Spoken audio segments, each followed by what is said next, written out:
এগুলো কি সংস্কার আইন মিয়া? আমরা বুঝি না? এখানে নারী সংস্কারের চাইতে পুরুষ সংস্কার জরুরি, এখানে নির্বাচনের চাইতে সংস্কার গরিবের জরুরি। আপনারা কি সংস্কার 6 মাসে করছেন? জাতির সামনে ক্লিয়ার করেন। যদি একদিন গাড়ি বন্ধ করে দেয়, আপনাদের সোনামণিদের ভবিষ্যৎ কিন্তু একবারে গায়েব হয়ে যাবো। আপনারা সংস্কার দেখেন কোন জায়গায় সংস্কার হয়েছে, একটা রূপরেখা নিয়ে কিন্তু আন্দোলন তৈরি করা যাবে না। নারীরা চাইছে, নারীর ওই দেশের অধিকার রয়েছে, কিন্তু আমার কথা হলো যেটা নারীদের অধিকার সেটা তারা চাইবে, কিন্তু তারা যদি এই ফাঁকে সমকামিতা চায় বসে, ফ্রি যৌন মিলন চায় বসে, এগুলো তো এটা এই মুসলিম দেশে তো সম্ভব না। এগুলো নিয়ে তো এগুলো নিয়ে তো আন্দোলন করতে হয় না, এগুলো তো একেবারে খুব সুন্দরভাবে বোঝা যায়। তারা নারী, তাদের একটা অবাধ স্বাধীনতা রয়েছে, কিন্তু এই যে দর্শন করে, তাহলে এই দর্শনের জন্য স্লোগান কেন?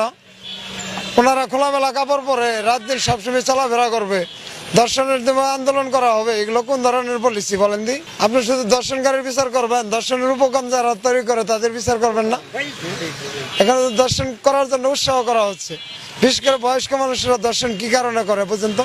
এটা তো নারীদের মন করা, কারণ নারীরা যে কার তৈরি এটা জানে না। নারীরা কার তৈরি? নারীরা নিজেরাই তৈরি হয়ে গেছে। পুরুষের লোকে না মিললে কি নারী কোনটা বাচ্চা দিতে পারে? ওরা এত বড় কথা কেন বলে? বুঝতে তো হবে এটা সংমিশ্রণ। আল্লাহ তো এই দলিল মানুষ বানানোর পরেই দিচ্ছে, জানোয়ারের উপরে তো দলিল দেয় না। নারীদের এই ভাষা তো জানোয়ারের রূপ হয়ে গেছে, যে আপনি দেখবেন ওই গরু ছাগল যদি তাদের স্বামীর দরকার পরে কৃষকের নিয়ে আরেক গরু আইনা উড়াই দিতে হয়। মেয়েরা কি এই ধরনের সংস্কৃতির কথা বলতেছে নাকি? এটা তো কোরআন মানুষের তৈরি করা, এটা মানুষ আল্লাহ যে বিধান আল্লাহ রসুলকে দিচ্ছেন 1500 বছর আগে, ওই বিধান নিয়ে যদি এখন যারা গল্প পরিচালনা করে, আপনার নারী অধিকার কর্মীদের অবস্থা দেখেন তো দেখি। আপনি জমিন টিভির রিপোর্টারের প্যান্ট পরার অবস্থা দেখছেন? এগুলো কি ধরনের আলোচনা কোন তো?